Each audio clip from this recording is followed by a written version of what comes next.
हिमाचल प्रदेश की राज्यसभा सीट पर कल हुआ चुनाव किसी रोमांचकारी क्रिकेट मैच से कम नहीं था। एक जबरदस्त हुए मुकाबले में बीजेपी प्रत्याशी हर्ष महाजन ने सभी आंकलनों को झुठलाते हुए कांग्रेस के अभिषेक मनु सिंघवी को हरा दिया। यह जीत इसलिए भी जरूरी है क्योंकि 68 सीटों वाली हिमाचल विधानसभा में भाजपा नहीं बल्कि कांग्रेस 40 सीटों के साथ बहुमत में थी। अब इसको भाजपा का मास्टर प्लान कहें या भाजपा के हर्ष महाजन की किस्मत, उन्होंने अपने पक्ष में पड़े कांग्रेस विधायकों के दम पर बाजी मान ली।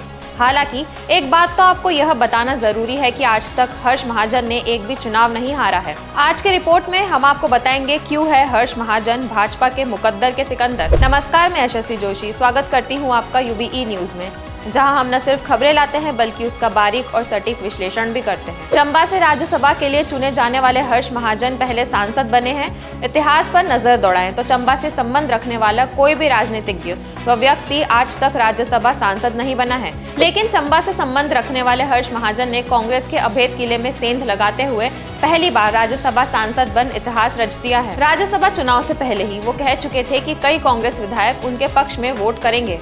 27 जनवरी को उनकी बात सच साबित हुई और कांग्रेस के 6 विधायकों ने उनके पक्ष में वोट कर दिया। बता दें कि हर्ष आज तक कोई चुनाव नहीं हारे हैं। चलिए अब आपको बताते हैं कौन है हर्ष महाजन और कैसे इन्होंने अपनी राजनीति से अपना जलवा हिमाचल में बिखेरा। प्रदेश कांग्रेस के पूर्व कार्यकारी अध्यक्ष हर्ष महाजन ने 1985 में राजनीति शुरू की। 1994 तक युवा कांग्रेस के प्रदेश अध्यक्ष रहे।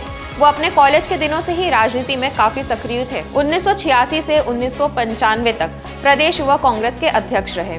हर्ष महाजन ने 1993 में पहली बार विधानसभा चुनाव लड़ा। 1993 में उन्होंने पहली बार विधायक का चुनाव लड़ा। चुनाव जीतकर विधानसभा पहुंचे। वो चंबा से विधायक बने। उन्होंने लगातार 3 बार चंबा विधानसभा सीट से जीत हासिल की। हर्ष महाजन हिमाचल पूर्व मुख्यमंत्री वीरभद्र सिंह के करीबियों में से एक थे। वो उनके प्रमुख रणनीतिकार माने जाते थे।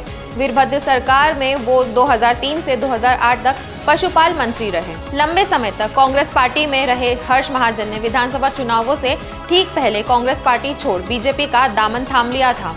हालांकि उनके इस कदम से बीजेपी को कोई फायदा नहीं हुआ। बीजेपी विधानसभा चुनाव में सिर्फ 25 सीटों पर सिमट गई थी। विधानसभा चुनाव से पहले 28 सितंबर 2022 को भाजपा में गए हर्ष महाजन इस बार राज्यसभा चुनाव के लिए ऐसे मैदान में उतरे थे जहां साफ था कि किसी भी तरह से जीत संभव नहीं है।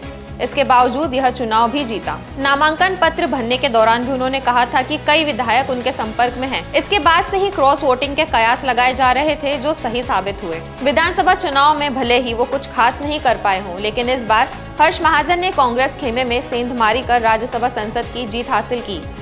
हर्ष महाजन की जीत के बाद बीजेपी प्रदेश में सरकार बनने के सपने देखने लगी है। राज्यसभा चुनाव जीतने के बाद उन्होंने कहा कि 1 हफ्ते या 1 महीने के अंदर प्रदेश में कांग्रेस सरकार गिर जाएगी। हर्ष महाजन के इस दावे में कितनी सच्चाई है, ये तो आने वाला समय ही बताएगा। राज्यसभा चुनाव की बात करें तो बीजेपी के पास सिर्फ 25 विधायक थे, वहीं कांग्रेस के पास 40 और 3 निर्दलीय विधायक थे। कांग्रेस के 6 और 3 निर्दलीय विधायकों ने हर्ष महाजन के पक्ष में वोट कर दिया। ऐसे में मुकाबला टाई हो गया। हर्ष महाजन और अभिषेक मनु सिंघवी को 34-34 वोट पड़े। ऐसे में परिणाम के लिए लॉटरी का सहारा लेना पड़ा। इसमें हर्ष महाजन जीत गए और कांग्रेस के प्रत्याशी अभिषेक मनु सिंघवी की हार हो गई।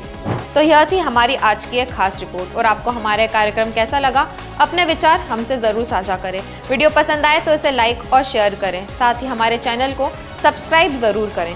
यूबीई न्यूज़ आपके लिए लाता रहेगा देश विदेश से जुड़ी ऐसी ही खबरें। तब तक के लिए धन्यवाद।